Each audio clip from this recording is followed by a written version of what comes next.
The assassination of Archduke Franz Ferdinand of Austria, heir presumptive to the Austro-Hungarian throne, and his wife Sophie, Duchess of Hohenberg, occurred on 28 June 1914 in Sarajevo when they were shot dead by Gavrilo Princip.Princip was one of a group of 6 assassins coordinated by Danilo Ilić, a Bosnian Serb and a member of the Black Hand secret society. The political objective of the assassination was to break off Austria-Hungary's South Slav provinces so they could be combined into a Yugoslavia. The assassins' motives were consistent with the movement that later became known as Young Bosnia. The assassination led directly to the First World War when Austria-Hungary subsequently issued an ultimatum to the Kingdom of Serbia, which was partially rejected. Austria-Hungary then declared war. In charge of these Serbian military conspirators was Chief of Serbian Military Intelligence Dragutin Dimitrijević,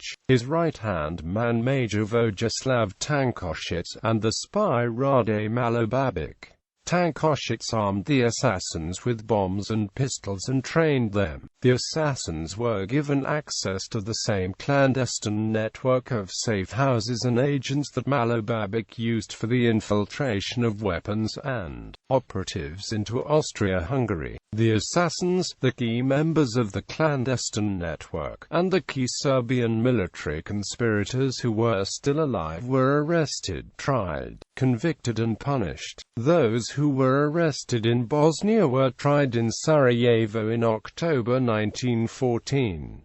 The other conspirators were arrested and tried before a Serbian court on the French-controlled Salonika front in 1916–1917 on unrelated false charges. Serbia executed 3 of the top military conspirators. Much of what is known about the assassinations comes from these 2 trials and related records. Background: under the 1878 Treaty of Berlin, Austria-Hungary received the mandate to occupy and administer the Ottoman Vilayet of Bosnia while the Ottoman Empire retained official sovereignty. Under this same treaty, the Great Powers gave official recognition to the Principality of Serbia as a fully sovereign state, which 4 years later transformed into a kingdom under Prince Milan IV Obrenović, who thus became King Milan I of Serbia.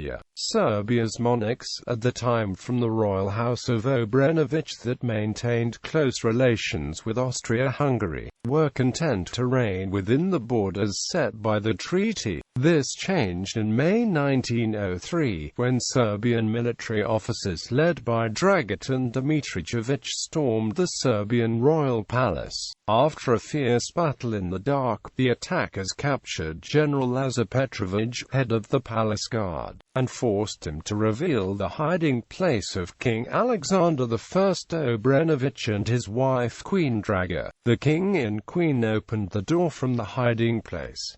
The king was shot 30 times, the queen 18. Mackenzie writes that the royal corpses were then stripped and brutally sabred. The attackers threw the corpses of King Alexander and Queen Draga out of a palace window, earning any threat that loyalists would mount a counterattack.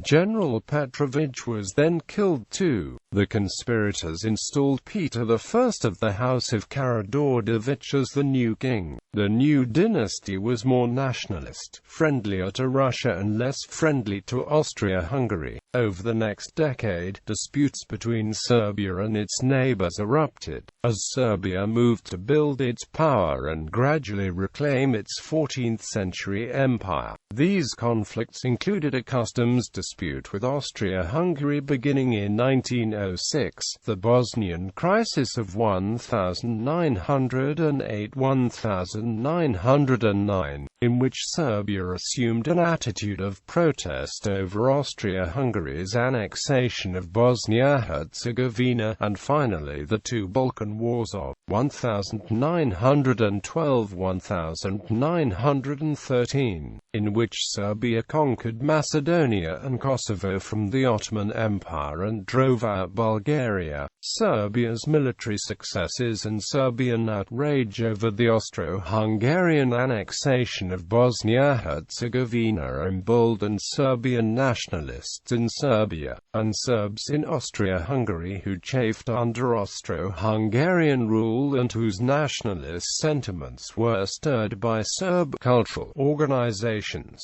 In the 5 years leading up to 1914, lone assassins, mostly Serb citizens of Austria-Hungary, made a series of unsuccessful assassination attempts in Croatia and Bosnia-Herzegovina, against Austro-Hungarian officials. The assassins received sporadic support from Serbia. On 15 June 1910, Bogdan Đurić attempted to kill the iron-fisted governor of Bosnia and Herzegovina, General Marijan Varazanin. Đurić was a 22-year-old Orthodox Serb from Nevesinje, Herzegovina, who was a student at the Faculty of Law at the University of Zagreb and made frequent trips to Belgrade. The 5 bullets Đurić fired at Varazanin and the fatal bullet he put in his own brain made Đurić an inspiration to future assassins, including Princip and Princip's accomplice Kabrinović. Princip said that Đurić was my first model. When I was 17 I passed whole nights at his grave reflecting on our wretched condition and thinking of him. It is that I made up my mind sooner or later to perpetrate an outrage. In 1913, Emperor Franz Joseph commanded Archduke Franz Ferdinand to observe the military maneuvers in Bosnia scheduled for June 1914. Following the maneuvers, Ferdinand and his wife planned to visit Sarajevo to open the State Museum in its new premises there. Duchess Sophie, according to their oldest son, Duke Maximilian, accompanied her husband out of fear for his safety, as a Czech countess was treated as a commoner at the Austrian court. Emperor Franz Joseph had only consented to the marriage on the condition that the descendants would never ascend the throne. The 14th anniversary of the morganatic marriage fell on the 28th of June. As historian A.J. P. Taylor observes, could never share rank, could never share his splendors, could never even sit by his side on any public occasion. There was one loophole: his wife could enjoy the recognition of his rank when he was acting in a military capacity. Hence, he decided, in 1914, to inspect the army in Bosnia. There, at its capital Sarajevo, the Archduke and his wife could ride in an open carriage side by side. Thus, for love, did the Archduke go to his death. Franz Ferdinand was an advocate of increased federalism and widely believed to favor trialism, under which Austria-Hungary would be reorganized by combining the Slavic lands within the Austro-Hungarian Empire into a third crown. A Slavic kingdom could have been a bulwark against Serb irredentism, and Franz Ferdinand was therefore perceived as a threat by those same irredentists. Princip later stated to the court that preventing Franz Ferdinand's planned reforms was one of his motivations. The day of the assassination, June 28, is the feast of Saint Vitus. In Serbia, it is called Vidovdan and commemorates the 1389 Battle of Kosovo against the Ottomans, at which the Sultan was assassinated in his tent by a Serb. Preliminaries. Planning direct action. Danilo Ilić was a Bosnian Orthodox Serb. He had worked as a schoolteacher and as a bank worker, but in 1913 and 1914 he lived with and outwardly off his mother, who operated a small boarding house in Sarajevo.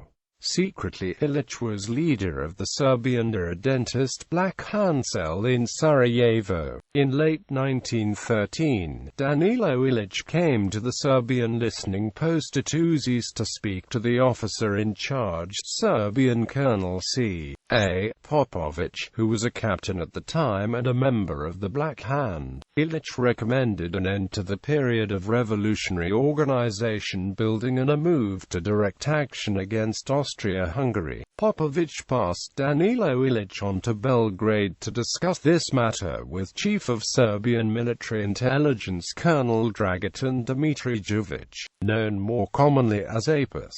By 1913, Apis and his fellow military conspirators had come to dominate what was left of the Black Hand. There are no reports as to what took place between Ilić and Apis, but soon after the meeting, Apis's right-hand man and fellow Black Hander, Serbian Major Vojislav Tankošić, who by this time was in charge of guerrilla training, called a Serbian irredentist planning meeting in Toulouse, France. Amongst those summoned to the Toulouse meeting was Muhammad Mehmed Basic, a carpenter by trade and son of an impoverished Muslim noble from Herzegovina. He too was a member of the Black Hand, having been sworn into the organization by Black Hand Provincial Director for Bosnia-Herzegovina Vladimir Gacinović and Danilo Ilić. Mehmed Basic was eager to carry out an act of terrorism to revive the revolutionary spirit of Bosnia. During this January 1914 meeting, various possible Austro-Hungarian targets for assassination were discussed, including Franz Ferdinand. However, the participants decided only to dispatch Mehmed Basic to Sarajevo, to kill the governor of Bosnia, Oscar Pošarek. While Mehmed Basic was traveling to Bosnia-Herzegovina from France, police searched his train for a thief. Thinking the police might be after him, he threw his weapons out the train window. Once he arrived in Bosnia-Herzegovina, he had to set about looking for replacement weapons.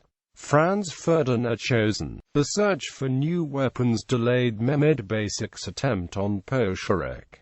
Before Mehmed Basic was ready to act, Ilić summoned him to Mostar. On the 26th of March 1914, Ilić informed Mehmed Basic that Belgrade had scrapped the mission to kill the governor. The plan now was to murder Franz Ferdinand, and Mehmed Basic should stand by for the new operation. The assassination was planned with the knowledge and approval of the Russian ambassador in Belgrade Nikolai Hartwig and the Russian military attaché in Belgrade Viktor Artamanov. Ilić recruited the Serbian youths Vaso Kubrilović and Cvjetko Popović shortly after Easter for the assassination, as evidenced by the testimony of Ilić, Kubrilović, and Popović at the Sarajevo trial. Three youths, Gavrilo Princip, Trifko Grabes, and Nedeljko Kobrinović, Bosnian Serb subjects of Austria-Hungary, living in Belgrade, testified at the Sarajevo trial that at about the same time, they were eager to carry out an assassination and approached a fellow Bosnian Serb and former guerrilla fighter known to be well connected and with access to arms, Milan Ciganović, and through him Major Tankošić, and reached an agreement to transport arms to Sarajevo and participate in the assassination. Agreement in principle was quickly reached, but delivery of the weapons was delayed for more than a month. The assassins would meet with Ciganović and he would put them off. At one point, Ciganović told Grabes, "Nothing doing, the old emperor is ill and the heir apparent will not go to Bosnia." Quote, "When Emperor Franz Joseph's health recovered, the operation was a go again." Tankošić gave the assassins one FN Model 1910 pistol. They practiced shooting a few rounds of scarce and expensive 380 ACP pistol ammunition in a park near Belgrade. The rest of the weapons were finally delivered on the 26th of May. The three assassins from Belgrade testified that Major Tankosic, directly and through Ciganovic, not only provided 6 hand grenades and 4 new Browning FN Model 1910 automatic pistols with 380 ACP ammunition, but also money, suicide pills, training, a special map with the location of gendarmes marked, knowledge of contacts on a clandestine tunnel used to infiltrate agents and arms into Austria-Hungary, and a small card authorizing the use of that tunnel. Major Tankosic confirmed to the journalist and historian Luciano Magrini that he provided the bombs and pistols and was responsible for training Princip, Graves, and Kobrinovic, and that he initiated the idea of the suicide pills. Tunnel. Princip, Graves, and Kobrinovic left Belgrade by boat on the 28th of May and traveled along the Sava River to Sabac, where they handed the small card to Captain Popovic of the Serbian border guard. Popovic, in turn, provided them with a letter to Serbian Captain Privanovic, and filled out a form with the names of 3 customs officials whose identities they could assume and thereby receive discounted train tickets for the ride to Loznica, a small border town. When Princip, Graves, and Kobrinovic reached Loznica on the 29th of May, Captain Privanovic summoned 3 of his revenue sergeants to discuss the best way to cross the border undetected. While waiting for the sergeants to arrive, Princip and Graves had a falling out with Kobrinovic over Kobrinovic's repeated violations of operational security. Kobrinovic handed over the weapons he was carrying to Princip and Graves. Princip told Kobrinovic to go alone to Zvornik, make an official crossing there using Grabez's ID card, and then go on to Tuzla and link back up. On the morning of the 30th of May, Pravanovic's revenue sergeants assembled and Sergeant Budavoj Grbic accepted the task and led Princip and Graves by foot to Isakovic Island, a small island in the middle of the Drina River that separated Serbia from Bosnia. They and the weapons reached the island on the 31st of May. Grbic passed the terrorists and the weapons to the agents of the Serbian Narodna Odbrana for transport into Austro-Hungarian territory and from safe house to safe house.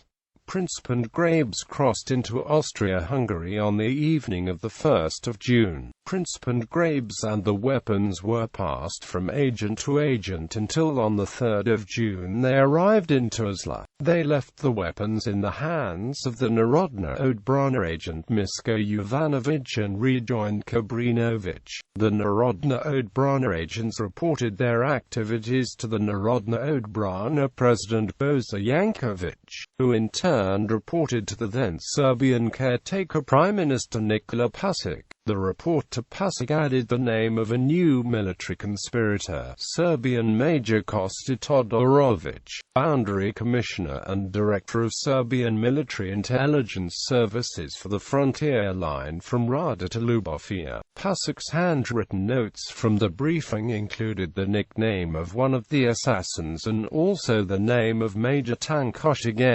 The Austrians later captured the report as Pasic's handwritten notes and additional corroborating documents. Kobrinovic's father was a Sarajevo police official. In Tuzla, Kobrinovic bumped into one of his father's friends, Sarajevo police detective Ivan Vila, and struck up a conversation. By coincidence, Princip, Graves and Kobrinovic boarded the same train for Sarajevo's detective Vila. Kobrinovic inquired of the detective the date of Franz Ferdinand's visit to Sarajevo. The next morning, Kobrinovic passed on the news to his fellow assassins that the assassination would be on the 28th of June. On arriving in Sarajevo on the 4th of June, Princip, Graves, and Kobrinovic went the separate ways. Princip checked in with Ilić, visited his family in Hadžići and returned to Sarajevo on the 6th of June, taking up residence at Ilić's mother's house with Ilić. Grabes joined his family in Pale. Kobrinović moved back into his father's house in Sarajevo. On the 14th of June, Ilić went to Tuzla to bring the weapons to Sarajevo. Misko Jovanović hid the weapons in a large box of sugar. On the 15th of June, the two went separately by train to Doboj, where Jovanović handed off the box to Ilić. Later that day, Ilić returned to Sarajevo by train, being careful to transfer to a local train outside Sarajevo and then quickly transfer to a tram to avoid police detection. Once at his mother's house, Ilić hid the weapons in a suitcase under a sofa. Then, on approximately the 17th of June, Ilić traveled abroad. Questioned at trial, Ilić gave a confused explanation of the reason for his trip, first saying he had gone abroad to prevent the assassination and then saying he had returned to Sarajevo from abroad to prevent the assassination. The puts forward the thesis that Ilić went abroad to meet an emissary of Apis, Duro Arak, who had instructions to cancel the assassination, and then later Rade Malobabic was dispatched from Serbia to Sarajevo to reauthorize the assassination. Eve of the attacks, Ilić began handing out the weapons on the 27th of June. Until the 27th of June, Ilić had kept the identities of the assassins from Belgrade secret from those he had recruited locally and vice versa. Then, that night, as Mehmed Basic told Albertini, on the eve of the outrage, Ilić introduced me to Princip in a Sarajevo cafe with the words, "Mehmed Basic, who tomorrow is to be with us." The three sent a postcard to Black Hand Provincial Director for Bosnia-Herzegovina Vladimir Gacinovic in France. The following morning, on the 28th of June 1914, Ilić positioned the 6 assassins along the motorcade route. Ilić walked the street, exhorting the assassins to bravery.